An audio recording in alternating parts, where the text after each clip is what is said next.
Joe, to start with, getting Mayo back, can you just tell us when you sort of see her go through the return to play and she's fully fit, how nice it is the coach to plan around her? Yeah, no, it's awesome to have Mayo back. She, not obviously she's a really good player, but she brings loads of energy as a person as well to the group. So having her back in and training and available this weekend has been great. When you have someone like that who scored, I think, 8 or 9 tries in consecutive games, you then go to miss that person. How does that is that almost a good thing for the attack in the sense of learning to work without her and finding new dimensions? Yeah, and obviously we've been playing Bubba, who's a different type of player to Maya, but comes with a different type of skill set. So how we would use Bubba is slightly different. We know Maya's a really strong finisher. And the halves, completely new ones. What are you looking at? Firstly, I think Sammy's first time starting this year. What are you looking for her that's different from what Lane provides? Yeah, like Sammy's been going really well in training. We've been really impressed with her, and what Sammy brings in particular, and a strength of hers, is her kicking game. And with the conditions likely to be similar to Ballymore, we feel that adds to us. And that change of sort of 9, 10, 15, it seems like it's been changing throughout that period. How close do you think of finding that starting 15 or that 23 before this first World Cup game against Samoa? Yeah, well, from a 15 perspective, I think we've been really consistent with Caitlin. The only time Caitlin's not played is when she's had injury. She obviously played last weekend, she's playing again this weekend, and when she's been injured, we've had Tuller in there. So I think that the connection there with her has been pretty consistent. And then with 10, it's either been Tia or Tuller this season, and it's important for us to have 2 10s going into a World Cup, rather than if you just play the same 10 for all 6 tests and then they pick up a knot, then we haven't prepared ourselves properly. So having Tia and Tuller, having those opportunities has been really important for us. And Piper at blindside, she's someone who's traditionally been a number 8. Is that just looking for a bit more sort of ball carrying over? What's the sort of thought behind that? Yeah, so obviously losing Bess at the moment to injury, having a look at, like, Piper does bring you that ball carry, which Bess also brings. So it just gives us a slightly different makeup to that back row. It's quite unique, I think, having so many kind of captains or ex-captains in the one team. The Wallabies, fairly similar too, right? But Piper, Emily, Mac, Hesse, when she's back. How useful is that, having so many leaders? It's massive, because we know that as a team, where we sometimes struggle is the lack of test matches and games compared to especially the Northern Hemisphere. So to have players with that, starting to really build that senior experience now and some leadership is really important. And and they're leaders on field, but they're also some of our leaders off field. And since you took over as Wallaroos coach, there's been this message about building, taking the learnings and growing, almost at crunch time, the World Cup. But this last test on Aussie soil, is it about the result, or are there still things you want to? Is it more about the performance? Yeah, for us.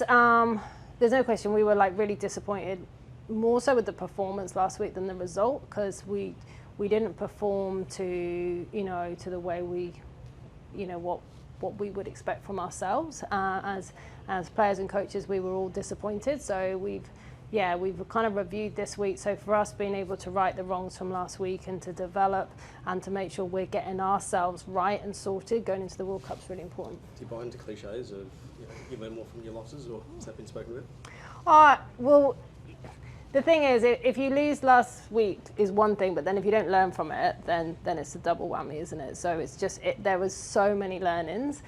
Yes, we much would have preferred to win, obviously, but there was so many learnings there from a playing group that we can take forward if we were put in those situations again in the World Cup. And what's the latest on injury front with Charlotte and Bessie? Yeah, so they're both rehabbing in Sydney at the moment. We are still hopeful and optimistic that they'll make the World Cup, but it's if I'm honest, it's day by day, week by week with them, just keeping a track of them at the moment. Can I ask Bree and Eva? Is that a similar situation there? Yeah, so they will both be fine, but with a short turnaround this week to get them back for Friday would have been really pushing it, and with the World Cup around the corner, it's not something we didn't want to put them at risk by pushing them for Friday, but they will definitely be fine for World Cup. It seems you brought Lorraine with you as well. I mean, 16 turnovers in the second half with no slippery conditions. How do you look to sort of replicate that in the training and in this sort of prep to make sure that you don't sort of repeat those? Yeah, and there were some of the lessons, like I said, we've learned in terms of how we adapted to the conditions.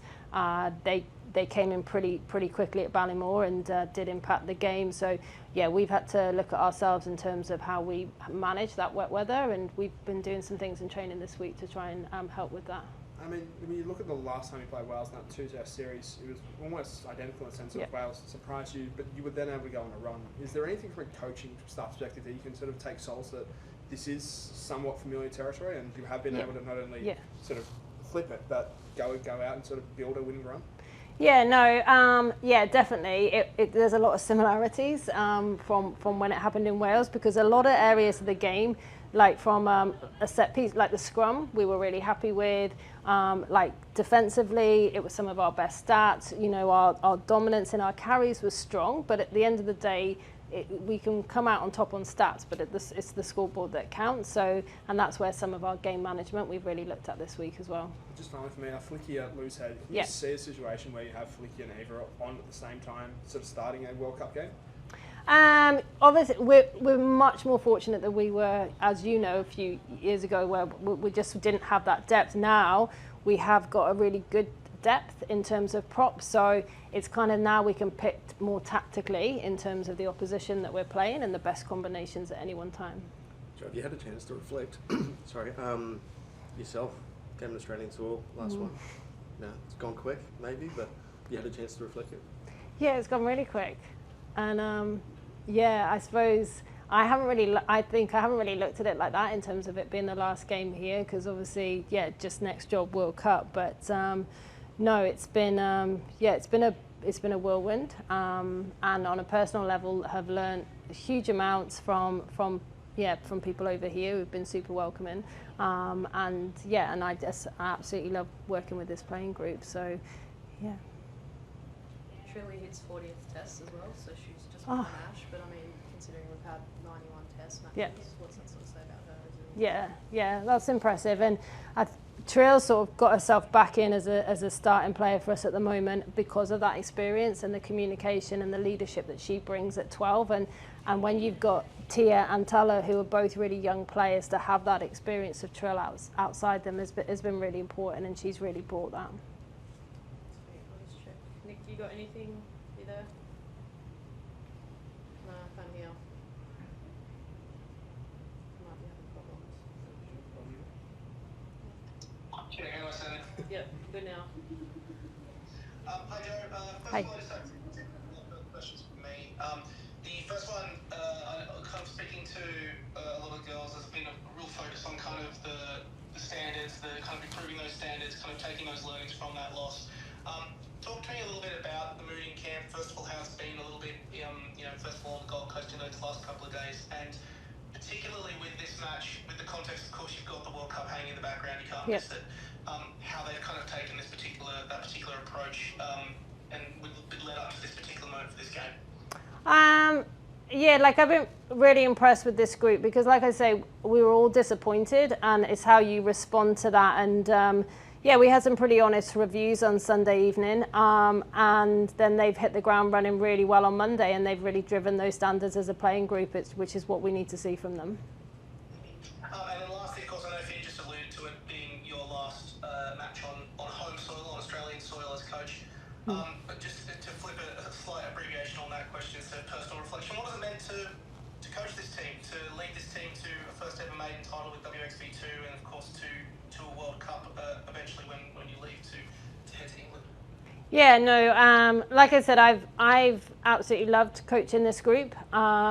It's been awesome to see them grow individually and collectively, and I've really enjoyed working with this staff team too. So yeah, it's been a huge honour to have coached over here. They're a really special group of young ladies that yeah, not just on the field but off the field as well. Like they're just, they're amazing role models, and to be able to coach them and learn from them as well has been really special. Fantastic. Best of luck for the weekend. Thank you.